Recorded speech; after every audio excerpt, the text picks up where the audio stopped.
Well, good morning, brothers and sisters at Grace Bible Chapel. Again, we're going through Paul's prayer in Colossians chapter 1, just looking at phrase by phrase.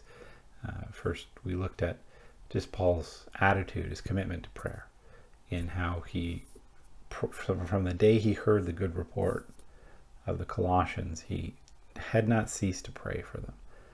Yesterday, we looked at what it is that he was praying for them.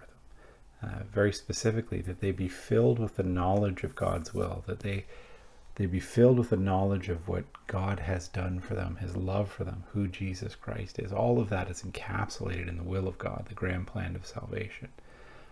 And today we're going to look at the next phrase that's attached to that. It's almost like a qualifier to that statement of being filled with the knowledge of his will, and it's this. And we're going to read again in chapter 1, and just verses 9 and 10. It says, "And so from the day we heard, we have not ceased to pray for you, asking that you may be filled with the knowledge of his will and all spiritual wisdom and understanding, so as to walk in a manner worthy of the Lord, fully pleasing to him, bearing fruit in every good work, and increasing in the knowledge of God." And so this morning I want to look at just that phrase, in all spiritual wisdom and understanding. So it's this qualifier that Paul puts in place with regard to what he's talking about when he says to be filled with the knowledge of his will. That it's not just a head knowledge or knowing what God has done for you. It's not just a knowing of the grand plan of salvation, of what Christ had done when he died on the cross for your sins. But you need to know it, be filled with it, with spiritual wisdom and understanding. Now, wisdom is, we could think of wisdom as knowledge applied. It's correctly applying knowledge. Like, you can know a lot of things. We often use the phrase, I just know enough to be dangerous. In other words, you know a little bit about the topic to think that you've got a good grasp of it, and so that you can make decisions and do things, but you really don't have you don't really know what you're doing. And so you can cause problems. You can be dangerous, so to speak. And that's kind of where that phrase comes from. You see, we don't just need to be filled with the knowledge of God's will. We need to be filled with it with spiritual wisdom and understanding. To be wise, to understand how to apply it. What is the significance of God's love in my life? How do I apply that to my life? How does that impact me day to day? Do I have wisdom about God's grand plan of salvation? Does it affect the decisions that I make when I get up in the morning?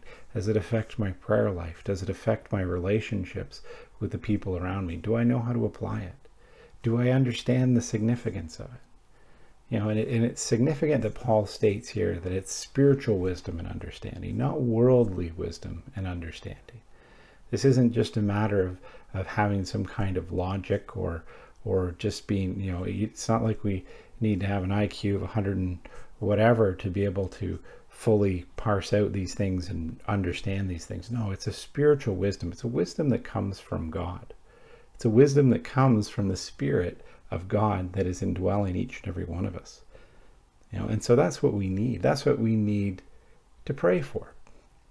And remember, this is a prayer that Paul is praying ceaselessly every day for the believers in Colossae, that they be filled with the knowledge of his will, with all spiritual wisdom and understanding. You see, when we truly begin to grasp and understand God's love for us in our life, we truly begin to grasp and understand his care, his power, his might, who he is, and everything about him. And the more we begin to understand, the more that impacts our life, the more that becomes wisdom to us, the more that becomes something that affects our day to day. It affects how we handle circumstances, how we handle the difficulties that come in life, how we handle past hurts that we've had, how we handle present hurts, maybe from people we love and care about. All of these things, it should impact us. Knowing Christ's love for us, the knowledge of his will.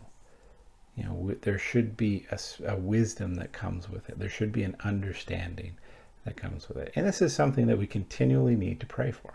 Pray for each other, but also to pray for ourselves as well. Again, I hope this has been an encouragement to you this morning. I hope it's been a bit of a challenge. I've found this a challenge just as I've gone through this this week, and I'm continuing to go through it. God bless, and have a good day.